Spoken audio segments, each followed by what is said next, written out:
প্রথমে দিনটি ছিল 14ই জুলাই।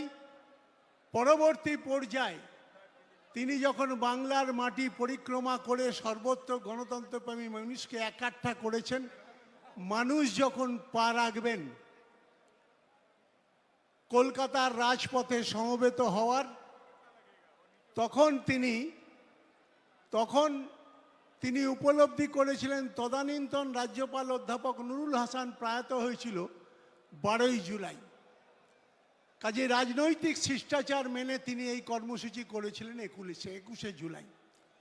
তদানীন্তন বাংলার 7.5 কোটি মানুষের দাবি, সচিত্র পরিচয়পত্রের দাবিকে সামনে রেখে বহু বাংলার তাবর মার্ক্সবাদী কমিউনিস্ট পার্টির নেতারা বলেন মমতা বন্দ্যোপাধ্যায় রাইটার্স বিল্ডিং দখল করতে এসেছিল।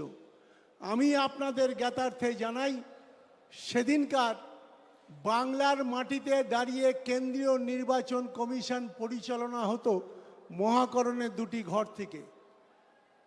পরবর্তী পর্যায়ে 21শে জুলাই বাংলার সর্বস্তরে প্রায় স্তব্ধ করে দিয়ে কলকাতার রাজপথে সমবেত হয়েছিলেন লক্ষ লক্ষ মানুষ।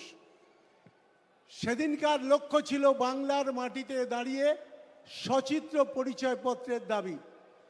পরবর্তী পর্যায়ে আমরা লক্ষ্য করলাম মানুষ যখন সমবেত হয়েছেন, জাতীয়তাবাদী যুবক হিসেবে আমার যতটা প্রেরণা, তার থেকে বেশি সংশয় ছিল মার্ক্সবাদী কমিউনিস্ট পার্টির।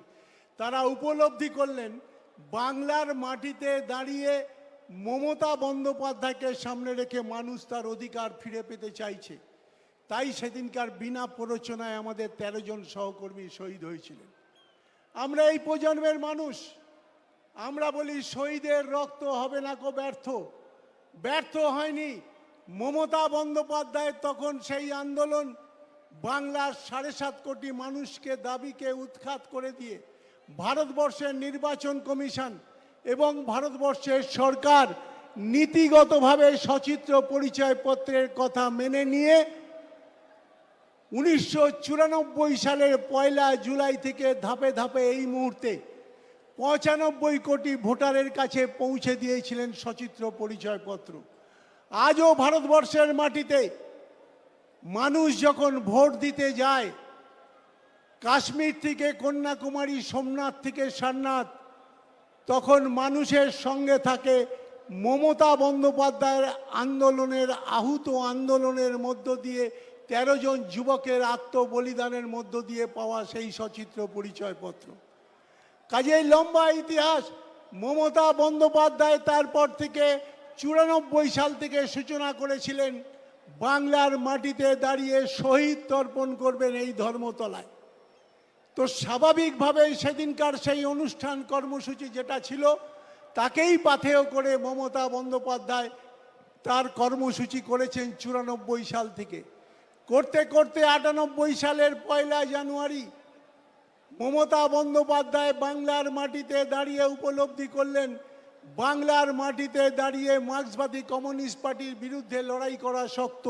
তার কারণ বাংলার সার্বিক কংগ্রেসের একটা বড় অংশ দিল্লির কংগ্রেসের সহযোগিতায় মার্ক্সবাদী কমিউনিস্ট পার্টির ঘরে পতাকা বন্ধক রেখেছে, যা বাংলার মাটিতে মানুষ উপলব্ধি করেছিল 2016 সালের নির্বাচনে। মানুষ চাক্ষুষ করেছিল যে বাংলার মাটিতে দাঁড়িয়ে অখিল ভারত কংগ্রেস কমিটির সভাপতি এবং তদানীন্তন প্রাক্তন মুখ্যমন্ত্রী বুদ্ধদেব ভট্টাচার্য পার্ক সার্কাসের ময়দানে দাঁড়িয়ে আলিঙ্গনের মধ্য দিয়ে তাদের নতুন জোট পরিকল্পনা করে মানুষের সামনে উপস্থাপিত করেছিল।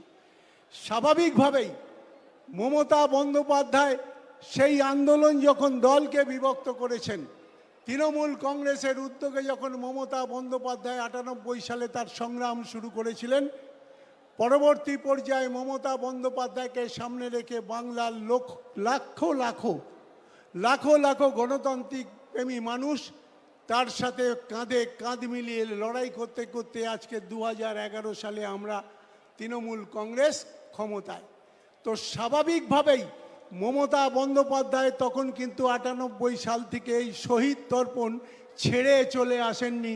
তিনি সঙ্গে নিয়ে এসে আজও আজও বাংলার মাটিতে দাঁড়িয়ে 2024 সালে 21শে জুলাই তিনি শহীদ তর্পণ পালন করছেন এবং শহীদদের উদ্দেশ্যে বাংলার সর্বপ্রান্তের মানুষ সমবেত হয়ে মমতা বন্দ্যোপাধ্যায়কে সমর্থন করছেন।